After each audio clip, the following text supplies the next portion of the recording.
Assalamualaikum warahmatullahi wabarakatuh. Selamat pagi seluruh kaum muslimin dan muslimah serta siswa-siswi Spensta Serasi. Alhamdulillah kita panjatkan puji syukur kepada Allah Subhanahu wa taala. Pada tahun ini kita kembali diperjumpakan oleh Allah Subhanahu wa taala dengan bulan suci Ramadan 1447 Hijriah.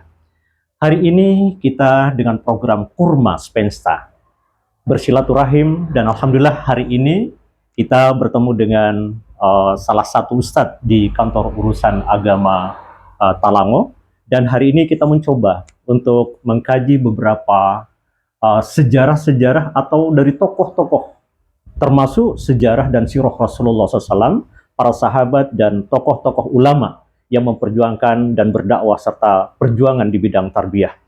Pada hari ini, pemirsa dan serta seluruh siswa-siswi SMP Negeri 1 Talango, hari ini saya perkenalkan diri saya sebagai host dan pemandu acara, saya Muhammad Ilham, dan tamu kita hari ini, narasumber kita, adalah Ustadz Romaiki Hafni.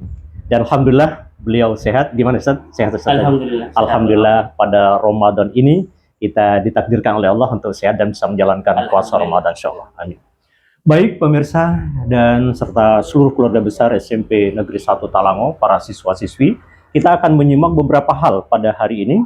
Dan kebetulan yang kita angkat pemirsa adalah tentang bagaimana sirah sahabat Rasulullah SAW, yaitu sahabat Abu Bakar As-Siddiq.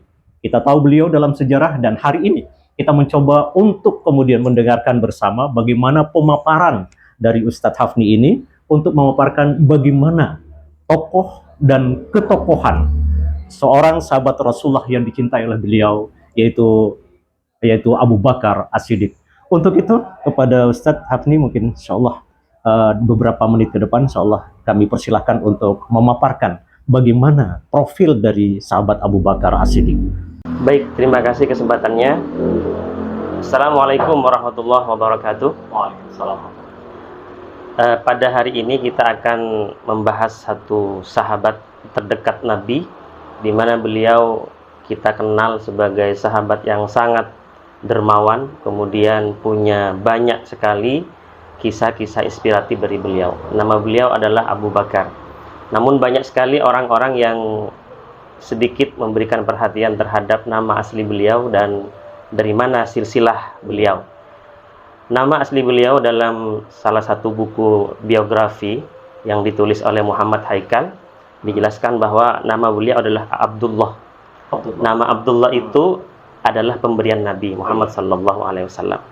Beliau sejak sebelum masuk Islam sudah dikenal sebagai seorang saudagar yang kaya raya dan terkenal dengan kejujurannya, sehingga kemudian tidak sedikit maksudnya orang-orang yang menghormati beliau. Beliau juga dari suku yang tidak kalah keren ya, juga mulia pada di kalangan kaum Quraisy itu, yaitu dikenal dengan Bani Taim.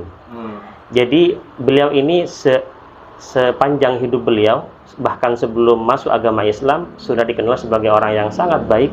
Kemudian beliau juga di kalangan orang-orang yang baik, sehingga itu menjadi penentu ketika beliau masuk Islam.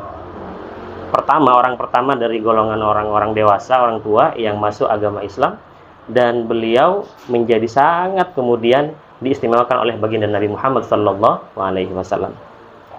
Lebih lanjut kita akan mengenal beliau dari bagaimana kemudian beliau membersamai Rasulullah, kemudian diberi gelar As-Siddiq. Gelar As-Siddiq ini adalah gelar yang istimewa yang langsung diberikan oleh Rasulullah SAW. Awal mulanya berasal dari momen ketika ada peristiwa Isra Mi'raj, ketika Allah Subhanahu wa taala memberikan suatu kemuliaan kepada baginda Nabi dengan cara dijalankan Nabi di waktu malam Isra itu dari Masjidil Haram ke Masjidil Aqsa di Yerusalem, kemudian diangkat oleh Allah perjalanan ke Mi'raj sampai ke langit yang ketujuh, ya, ke Sidratul Muntaha. Sepulang dari itu kemudian Nabi Muhammad memberikan informasi kepada orang-orang Quraisy dan tidak ada satupun yang mempercayainya, bahkan menertawakannya. Omong kosong, karena secara logika pada waktu itu tidak mungkinlah ada ada perjalanan yang begitu Perjalanan jauh, satu malam saja. dan waktunya sangat singkat sekali dan tidak dalam waktu jarak yang pendek, jauh sekali. Dari Apalagi Masjidil Haram dari Masjidil Haram ke Masjidil Aqsa, Masjidil Aqsa. kemudian langsung ke Sidratul Muntaha. Tapi ada satu sosok yang kemudian langsung meyakininya, kemudian tanpa ragu sedikit pun beliau dengan santai mengatakan, jika Rasulullah yang mengatakan itu, maka saya akan meyakininya dengan tanpa keraguan. Makanya kemudian dari tolak dari tolak cerita ini, kemudian Nabi memberikan gelar kepada beliau Abu Bakar sebagai As-Siddiq. Ini mulai ceritanya sehingga ada gelar As-Siddiq itu. Iya, jadi mulanya dari momen Isra Mi'raj itu. Karena menjadi orang pertama yang tanpa ragu, tanpa bimbang, langsung mempercayai peristiwa Isra Mi'raj yang dikabarkan oleh Nabi Muhammad Itu luar SAW. biasa tingkat keimanan beliau terhadap Rasulullah. Ya. Benar sekali, sangat yakin, luar biasa. Nah, ketika Abu Bakar As-Siddiq ini meyakini bahwa bagaimana perjalanannya nggak masuk akal dari Masjidil Haram ke Masjid Aqsa dan satu malam sehingga beliau mi'raj ke Sidratul Muntaha. Orang nggak mungkin yakin, tapi Abu Bakar As-Siddiq itu sudah merasa yakin. Ditinjau dari pribadi beliau, keseharian ini sehingga orang kok Abu Bakar ini kok seperti ini sampai digelari As-Siddiq. Profil atau keseharian dari Abu Bakar As-Siddiq yang dikenal oleh kaum ini seperti Ya, benar sekali. Beliau ini dikenal sebagai sosok yang sangat jujur, pertama, kemudian yang kedua dermawan, kemudian juga dikenal dengan orang yang peduli sosial.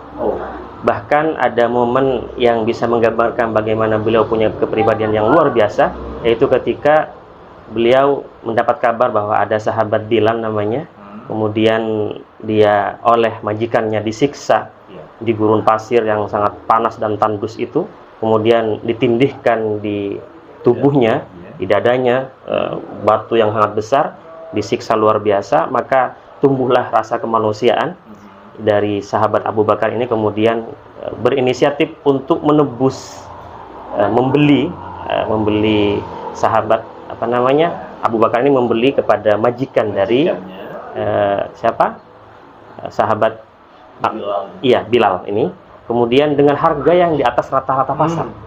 Artinya tidak mungkin kemudian ada orang yang membeli budak dengan harga yang sangat tinggi itu hanya karena untuk menjadikannya sebagai budak lagi.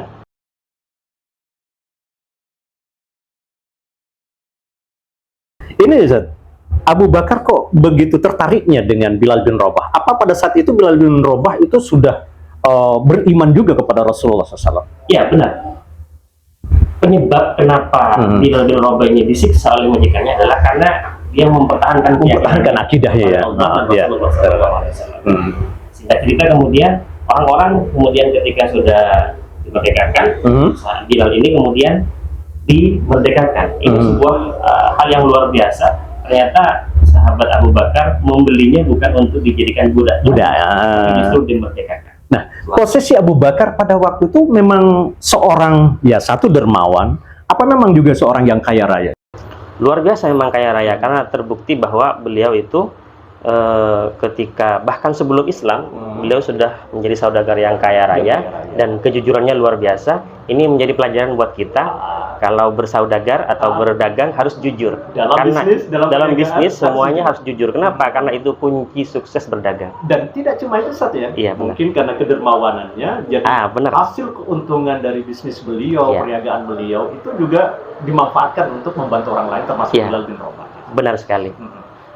Kemudian ada lagi sosok contoh ataupun peristiwa yang menggambarkan bagaimana beliau sangat setia kepada kawan, yaitu kepada baginda Nabi ketika perjalanan hijrah. Kita tahu bahwa Nabi hijrah dari Makkah ke Madinah dan itu disusul oleh orang-orang Quraisy, mau dibunuh, mau dicegat gitu. Kemudian pada waktu itu Abu Bakar dengan istrinya bersama Nabi untuk mengantar Nabi ke Madinah. Satu ketika karena sudah diburu kemudian masuk ke Gua Thur. Nah, Gua Thur ini kemudian potret sifat luar biasa dari Abu Bakar tampak gitu. Ketika mau masuk ke Gua Thur, Nabi tidak langsung disuruh masuk, tapi beliau sendiri yang kemudian mengecek dulu apakah di situ ada binatang-binatang berbisa. Jadi mengecek apakah kondisi gua itu aman itu. Memastikan bahwa tempat itu aman bagi Rasulullah itu Sallallahu saking Alaihi tidak Wasallam. maunya Abu Bakar kalau Rasulullah cedera misalnya. Iya, benar sekali. Bahkan apalagi orang kafir, binatang pun bilang nggak rela gitu menyentuh Nabi Muhammad SAW. Jangankan manusia kafir. Binatang saja dia nggak rela kalau nggak rela. Rasulullah gitu. Makanya beliau mengecek kembali setelah selesai aman, baru kemudian beliau mempersilahkan Rasulullah untuk masuk ke dalam itu. Dan ketika di dalam Rasulullah sudah bengkak kakinya dan sudah karena kelelahan tertidur di pangkuan Abu Bakar. Abu Bakar tidak tidur. Jadi memastikan bahwa tetap aman gitu. Sampai suatu ketika para orang-orang Quraisy ini sudah tiba di mulut gua itu dan Abu Bakar sudah mulai gelisah gitu. Sudah gelisah, gimana kalau mereka melihat kita gitu. Dekat kami kemudian akan menemukan kami dan mencelakai kami. Kemudian Rasulullah terjaga dan mengatakan, jangan la tahzan, jangan bersedih, innallaha ma'ana. Allah bersama kita. Jadi akhirnya kemudian Allah memberikan takdir, diselamatkan oleh Allah, kemudian mulut gua itu kemudian ada laba-laba dan sarang laba-laba sehingga orang-orang kafir berpikir ini nggak mungkin ada orangnya gitu. Karena kalau ada laba-laba, iya rusak pasti gitu. Akhirnya kemudian Allah selamatkan dengan cara itu. Subhanallah. Luar biasa. Abu Bakar As-Siddiq, jelas yang namanya manusia ada mungkin rasa kekhawatiran Rasulullah ditemukan. Kemudian, apakah ada di dalam diri sahabat Rasulullah SAW ketika nanti ditemukan oleh orang kafir, dia akan membela Rasulullah? Untuk membela Rasulullah bagaimana? Dengan posisi sendiri itu. Adakah seperti itu, Ustaz? Sahabat Abu Bakar? Iya. Ketika Abu Bakar itu selamat mengantar Rasulullah ke Madinah, tidak ada di Basur yang kemudian Abu Bakar memberikan perhatiannya, memberikan dedikasinya untuk Nabi. Bahkan ketika sudah mengantar menjadi Nabi dan beliau menjadi orang pertama yang kemudian membela Nabi Muhammad SAW. Bahkan ketika Rasulullah sudah wafat, maka beliaulah yang dijadikan Nabi sebagai penggantinya, ditunjuk langsung karena memang sebegitu hebatnya Abu Bakar, sebegitu percayanya Nabi kepada Abu Bakar. Bahkan ketika Nabi tidak mampu sholat berjamaah di masjid, Rasulullah memerintahkan Abu Bakar sendiri yang menjadi imam pengganti Rasulullah. Ini bukan persoalan kesetiaan ya, bukan hanya persoalan kesetiaan kepada baginda Rasulullah SAW, tetapi begitu hebatnya beliau sampai meninggalkan pekerjaannya, meninggalkan kemewahan yang selama ini dirasakan oleh keluarga Abu Bakar As-Siddiq hanya untuk mengikuti Rasulullah SAW. Nah, Ustaz seperti apa melihat ini kesungguhan jiwa dari sahabat Abu Bakar sampai meninggalkan bisnisnya, perniagaannya ditinggalkan hanya untuk satu orang ini, yaitu baginda Rasulullah SAW. Oke, itu berangkat dari keimanan yang kuat, yang kokoh, kemudian timbul rasa cinta yang luar biasa. Karena kalau orang sudah iman, maka dan cinta, dia akan melakukan segala hal untuk yang dicintainya. Ketika sasaran cinta kita adalah Rasulullah sebagaimana Abu Bakar, maka menjadi masuk akal dan wajar kemudian jika jihadnya tidak hanya jihad harta, jihad raga dan nyawa, semuanya diberikan untuk Rasulullah SAW. Jadi Masya Allah, ketika kita ingat bagaimana kecintaan mahabbah itu ya, jadi kecintaan sahabat Rasulullah itu tidak hanya kecintaan mahabbatullah, tetapi mahabbatul Rasul. Jadi karena kecintaannya kepada Allah, masa saya harus biarkan? Masa saya tidak cinta kepada Rasulullah SAW? Seperti apa ini sahabat Rasulullah yang bernama Abu Bakar ini memelihara kecintaan itu? Baik, kita bisa menjadi orang yang mencintai Rasulullah dengan mencontoh sahabat Abu Bakar. Nah, bagaimana Abu Bakar memelihara cintanya? Ya, pertama menguatkan iman. Dalam agama itu kan jaddidu imanakum bila ilaha illallah. Jadi harus la ilaha illallah Muhammadur Rasulullah, la ilaha Muhammadur Rasulullah kita baca setiap hari. Kemudian membersamai perjuangannya. Karena kita tanpa Rasulullah, kita di masa yang kegelapan, jahiliyah. Maka kemudian ketika terutus Rasulullah, Abu Bakar merasa ini adalah janji Allah untuk mengajak kita ke dalam dunia yang penuh keberkahan, kemudian penuh keilmuan dan keimanan. Dan ini juga bisa menjadi pelajaran buat kita, bahkan untuk para siswa juga bisa. Untuk sukses belajar itu bisa mencontoh beliau dengan cara menjadi orang yang jujur, kemudian menjadi orang yang bertanggung jawab, Kemudian orang yang mencintai pekerjaannya, kalau siswa mencintai pelajarannya, karena dengan tumbuh cinta, maka kita akan mudah memahami pelajaran yang kita pelajari itu. Kalau kita sudah dari awal energi positif tidak ada, bahkan negatif, aku nggak akan bisa nih, contohnya matematika, fisika, nggak bisa nih, ya sudah, itu sudah menjadi sangkaan kita, sehingga Allah menentukan itu sesuai dengan prasangka kita.